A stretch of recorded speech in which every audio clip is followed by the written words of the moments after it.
Hi there, and welcome again to the Explaining History podcast. We've got a treat in store for you today. We have Mary McNeil, a good friend of the Explaining History podcast, returning to us to talk about American journalism in the Pentagon Papers and Watergate era, and looking at whistleblowers from Daniel Ellsberg to John Dean. So without further ado, let's carry on with the interview and say hi to Mary and hear all about this period and her area of expertise, the journalist Wallace Carroll. Thanks very much. Okay, and welcome again to the Explaining History podcast. I'm delighted to invite back to the podcast Mary McNeil. If you guys are regular listeners, you might know that Mary and I spoke last year about the life and times of the great journalist Wallace Carroll, who was one of these sort of larger than life journalistic figures that arguably you don't kind of get anymore. One of these sorts of kind of figures that appears at kind of almost sort of like Hemingway style at key moments of 20th century history.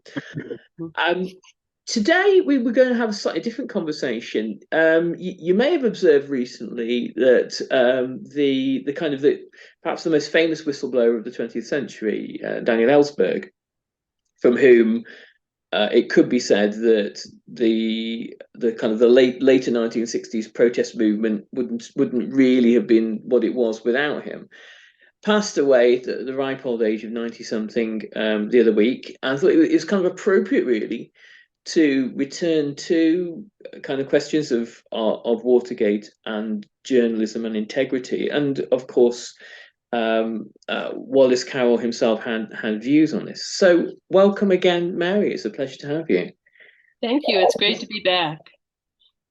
Okay, so to begin, so the Watergate scandal in itself kind of has almost a sort of a prequel in the Pentagon Papers. The two are sort of part of a seamless whole, but roughly, for those that don't know, roughly kind of what was the Pentagon Papers scandal? Right. I do think they are linked. And I think the Pentagon Papers were, in a way, crucial to what happened in Watergate. Just a short summary. In 1971, the New York Times got a hold of what are called the Pentagon Papers. And what they were the government's information on their intervention into Vietnam, particularly the military's intervention. They were housed initially at the U.S. Department of Defense. And they published reports from this. And at the time, the administration, which was Richard Nixon, said that this was harmful to U.S. security, and therefore they should not publish these papers. And a judge ordered an injunction to stop the publication. Then, several days later, the Washington Post got a hold of the papers from Ellsberg, who was the one who originally made them available. Ellsberg was working at MIT in a Center for Strategic Analysis. And McNamara, who was the defense secretary at the time, had brought Ellsberg on as sort of a consultant on the war and to provide advice. So Ellsberg was the one that went out on a limb. He had these papers and he made them available, I believe, first to the New York Times, but for sure to the Washington Post.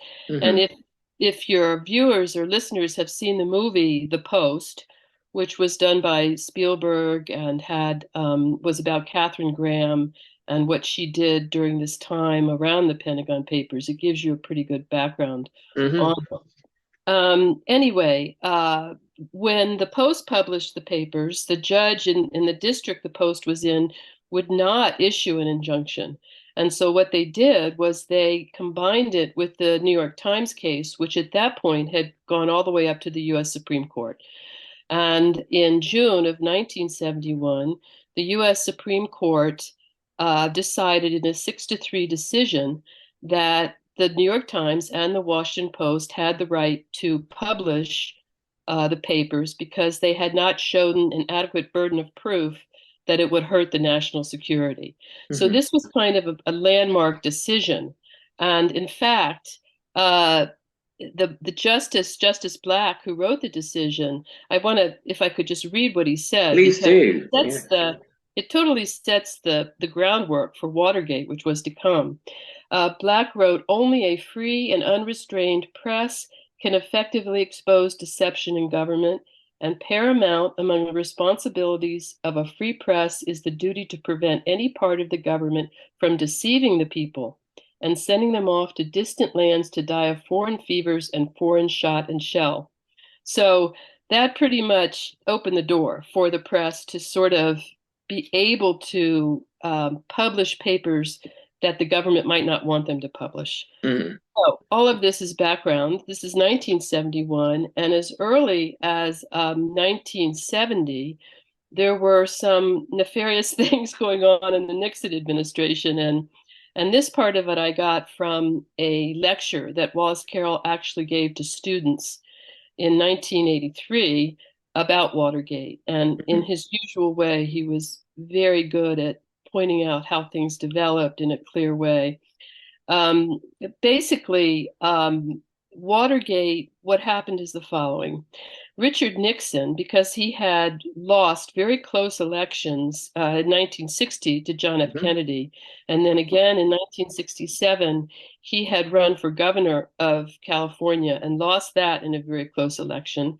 So when he won in 1968, he was determined that he wasn't going to lose another election. Mm-hmm. And so he set up a committee, which was called the Committee to Re-elect the President.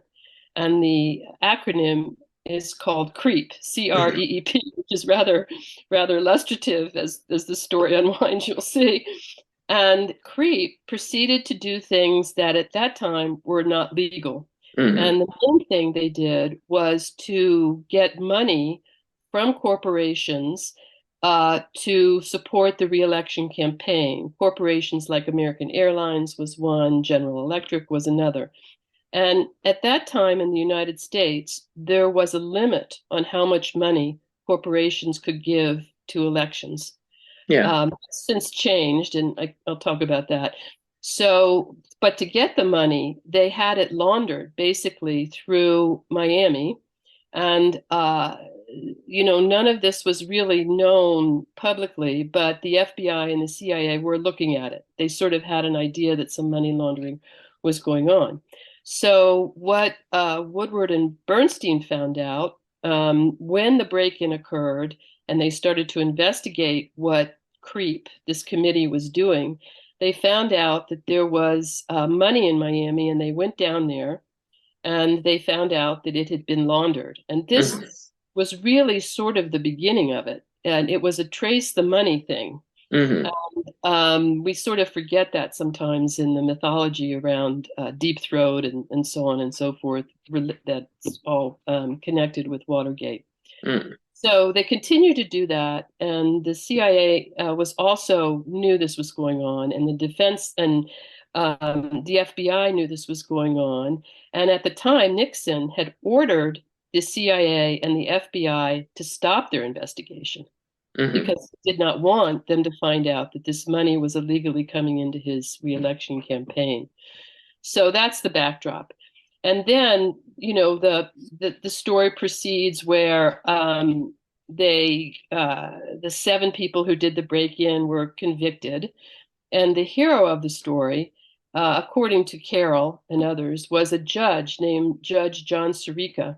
And he was the presiding judge at the trial of the 7 what are called plumbers who broke in to the Democratic National Committee at Watergate, which caused this whole thing.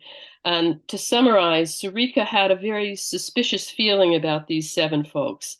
He thought that they were perjuring themselves, and so he held back from sentencing them.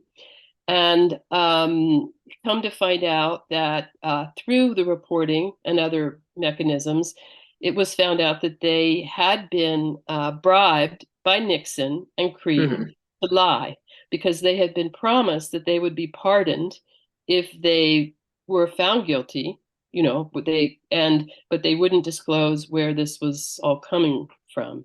And at the same time, Creep was doing other things like illegal wiretapping and spreading very malicious stories about the candidates that Nixon would be running against in 1972, one of which was Edmund Muskie. And I don't know, they remember his candidacy fell apart because they found out his wife had had a mental breakdown. Yes. Published it, and he, in response, teared up and started crying at a news release, and that just killed his campaign. So in 1972,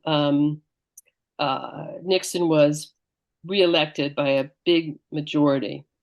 So then what happened, mostly because the judge went back and really was questioning these convict, the people who were on trial for breaking in, they began to turn the 7 people who had broke in because they were worried that they were putting themselves out there and Nixon wasn't going to protect them in the end. And they began to turn against each other, and they began to sort of let information out about what had really happened.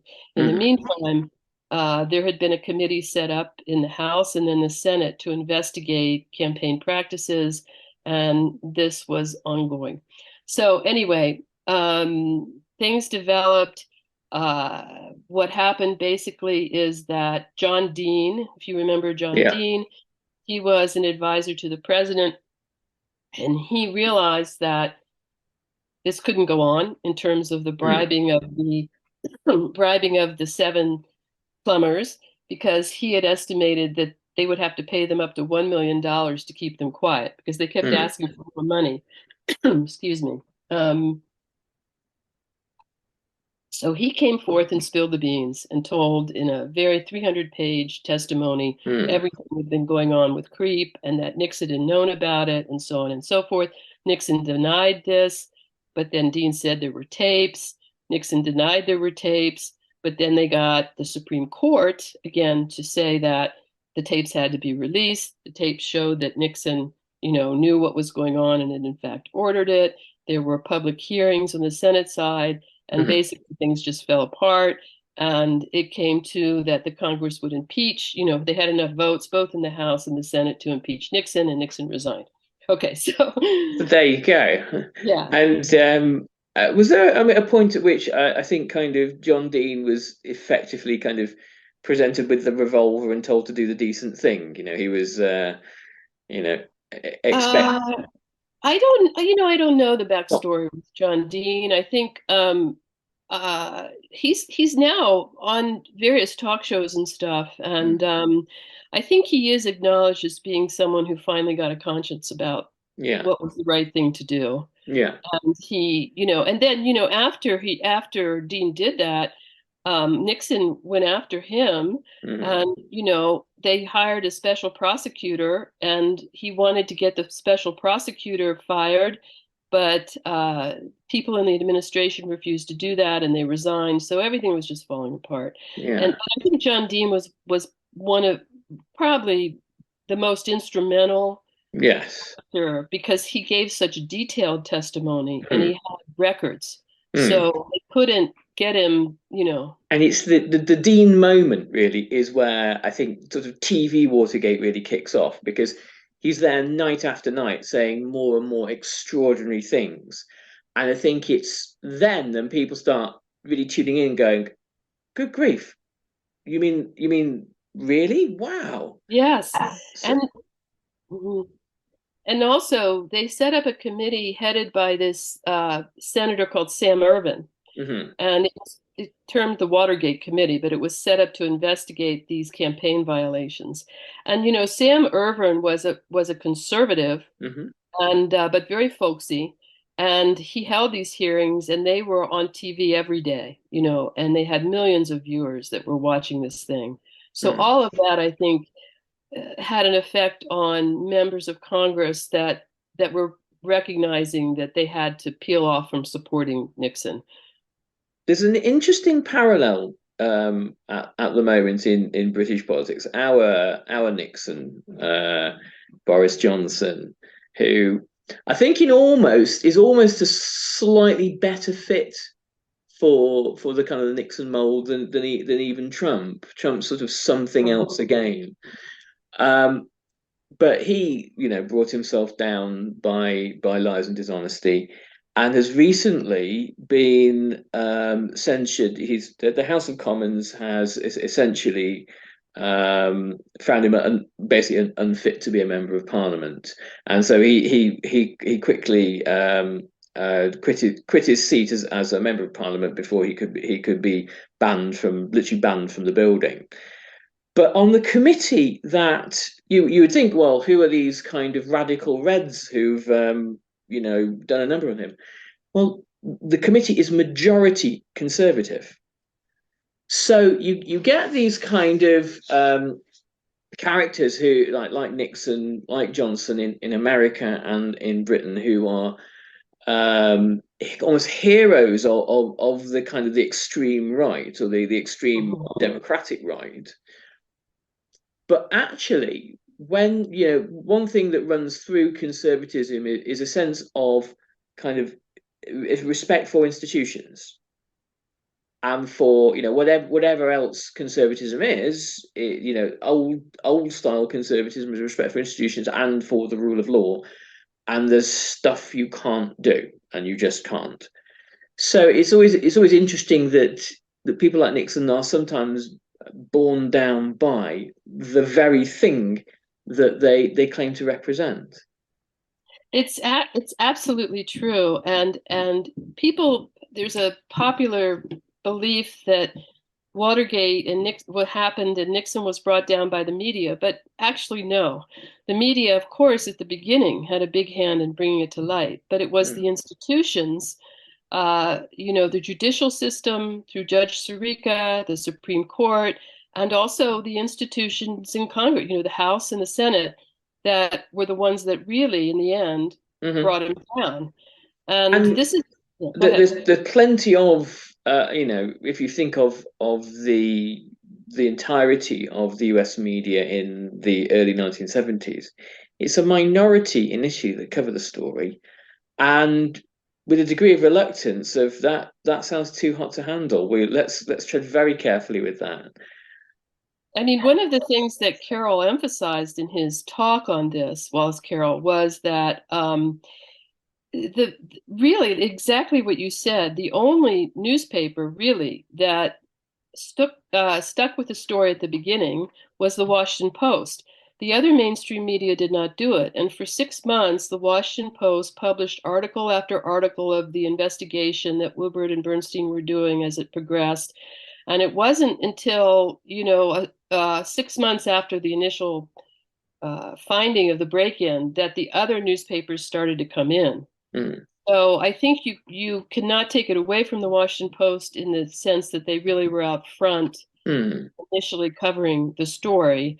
And the media, just as you said, the media didn't necessarily jump on it very quickly, the rest of the media, other than the Post.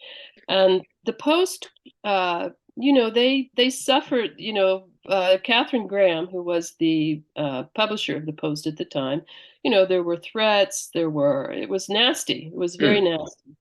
And they kept going on it. So they published, the New York Times didn't publish anything. The Post published these 200 articles before the New York Times sort of jumped in. And you find at a certain level, very kind of established kind of lobby journalists on both sides of the Atlantic, when you get down to it, very often they don't want to have adversarial relations with the people that they're writing about, really. It's not that they're blind to wrongdoing and often will report on wrongdoing, but very often they know socially and get on with the people they're reporting on, and ideally don't want to have to go to war with them, which I guess is understandable on some level, but also it raises serious questions about how journalism operates and functions.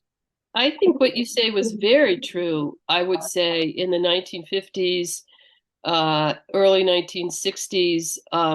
Again, in the Carroll book, when James Reston, who was head of the Washington Bureau of the New York Times, and he in the 1950s, you will recall there was the U-2 incident. Great Powers was shot down. And Eisenhower and the administration said initially it wasn't a spy plane, it was a weather plane that was checking the weather in Russia. And at the time, both Reston and Carroll had known and knew that the US was flying these spy missions over Russia, but they didn't report it, okay? And then what really tipped things over was the Bay of Pigs incident in 1961, which, again, this is in the book. Sulzberger, who was the publisher of the New York Times, John F. Kennedy actually called him and said, don't report anything on the Bay of Pigs because we don't want people to know, and don't also report on what a disaster it was. And so Sulzberger called James Reston and said, hold back on the story, which they did. But as a result, Reston got a lot of heat for not reporting that. And that's when things began to sort of change, whereas both the journalists who had lived through World War II, okay, as Carroll and Reston had, and the Blitz and been in London, they did not see the government as an adversary. They felt that to be patriotic was to not unjustly criticize the government, okay, and you can understand, and certain secrets had to be withheld. So but that changed. That began to change in the early 60s with these incidents. And then Watergate and the Pentagon Papers, of course, just blew that open. It sort of really blew it open. And I think you make a really important point there. There's this generation of journalists in plenty of countries who experienced the Second World War. They viewed themselves in lockstep with their governments, British, American. And they viewed themselves as, understandably, these countries are fighting wars of national survival, and also you're dealing with people, military people, intelligence people, saying, well, this and that are classified, and you can't let people know that because we're fighting a war here. And so it's understandable that you have that mentality, and perhaps some of that's actually necessary whilst you're fighting, this war that will determine the outcome of world history for better or ill, for good or ill. But I think there's a generational thing that happens, and there is also, probably as a result of Watergate and probably as a result of things prior to it and following it, this generational shift away from that tacit understanding and that faith in government, that government is inherently benign and the good guys and all of that. So I think then that brings us to kind of, well, where we are now in a way. So if you were going to sort of summarize kind of Wallace Carroll's, view on Watergate, what encapsulate, if you sum it up, what was he saying about it? Well, I think he did point out, he wanted to make it clear that it wasn't just the media that had brought down Nixon. As I said a bit earlier, it was the institutions that really in the end did it. And Watergate empowered the media quite a bit. I mean, there was I saw a figure where in 1974 trust in the media among the American public was at 74%, which is the highest it's ever been. Now I think it's 32%. So it empowered the media, and in the public view, the media came out as the heroes of the story a lot of times because you had the movies and that kind of stuff. But I think Carroll wanted his students to understand some of what you just said, that everything is a continuum. There's something, and you need judgment. You need to understand context. You need to have the responsibility, act with responsibility in terms of what you divulge and don't divulge about the government. And don't just go after people just because you want to be a celebrity journalist or, you want to arouse a certain amount of viewership that may already be thinking along the lines that you're thinking. So I think Watergate, he overall thought it was a very positive thing. He thought Richard Nixon for sure should have been, he was pardoned by Gerald Ford, but I think Mhm. Carroll thought he should not have been pardoned because he had committed a crime, obstruction of justice.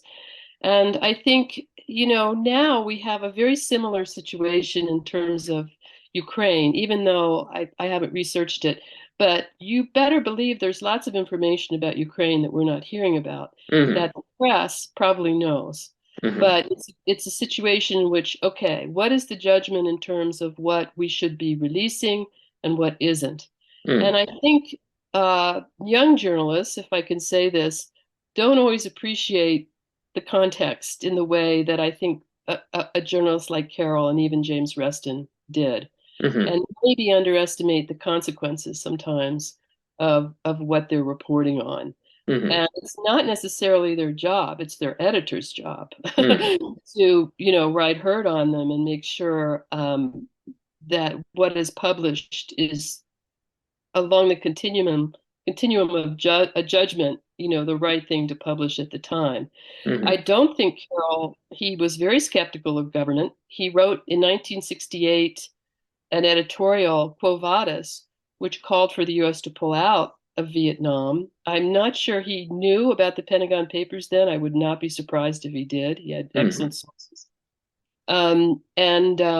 So, I don't want to say that he was someone who was an apologist for government because he wasn't. But I No. do think there's a standard at which you have to sort of understand the effect what you write has on democracy, if you want to say that, or on the health of our Hmm. institutions. And of So, course, I think part of it, to about context, again, the Second World War, this war against Nazism for the survival of the democratic world, against sort of genocide and all this kind of thing. There's some argument to say, well, if you report that press story, it will reduce morale. It will make the chances of some kind of ugly compromise with Nazism more great. However, it's harder to make that argument about Vietnam. This is it's much easier to say, as was popularly said at the time. This is an imperial war in Vietnam. It's got ordinary Americans can't really see what it has to do with them, why Americans are dying there. Activists look at it as a kind of an act of American imperialism. The justifying that kind of the only justification, the only reason for limiting information about it is to protect people like Nixon, and so the argument is much weaker. yes. And it's a very fraught thing to kind of do, isn't it? If I report this, what will the consequences be? And Right.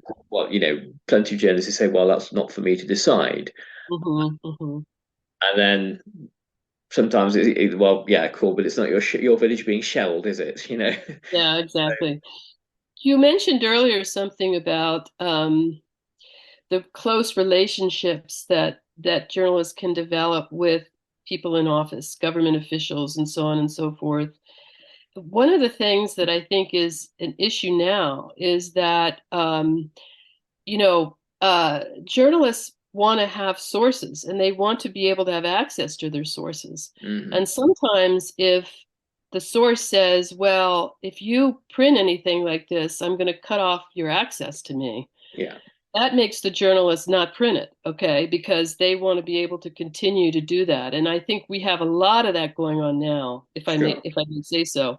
And it's demonstrated in stories that actually drive me crazy and would have driven Wallace Carroll crazy, where Mm. you have, oh, we talked to 42 unnamed sources. Yeah. What is an unnamed source? Is that the guy standing on the street corner that Mm. you happen to talk to?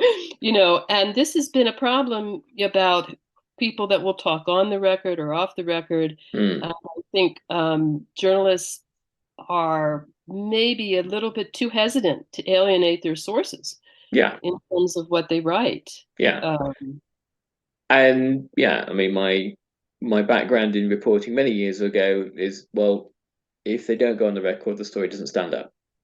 But it's not like that anymore. Perhaps in the age of social media. I have a reference for your listeners. There's an excellent book on that called Off the Record by a guy named Norman Pearlstein, who was the content editor of Time magazine. And he wrote a very good book about how one should or shouldn't use off-the-record sources. And he got a lot of heat for it because, not to veer too off, but if you remember the Valerie Plame situation in the U.S., New York Times reporter was put in jail because she wouldn't reveal her sources. And Pearlstein did not defend her. He said, you know, in some cases, and he looked at the legal precedents, reporters, if the courts tell them they have to reveal their sources, need to do it. Yeah. Anyway, that's the side. I just wanted to get in a comment about that book because it's really, really good if you're interested, if you're a journalist and you're interested I will put a link to it in the show notes. Right. Mary, there we was finish. It's been an absolute joy to have you back on the podcast, and I hope we can continue this conversation further about who knows what. But anyway, thank you so much, and we'll catch you again soon. And yes. Your Century's Witness, that was the book, wasn't it? That's still available in all good bookshops? It's still available. I have to put in a little plug. It's won several awards and like many awards. But what I'm most happy about is it's a finalist in what's called the Sperber Awards at Fordham University. Wow. And this is a thing that just looks at biographies and memoirs of journalists. Fantastic. And it's one of only 4 that was nominated. So it's been very well received, which is heartening. And I think important in terms of the journalism profession. That's fantastic. So I'll put a link in that as well. And let us finish there. Thanks. Okay, thank you, Nick.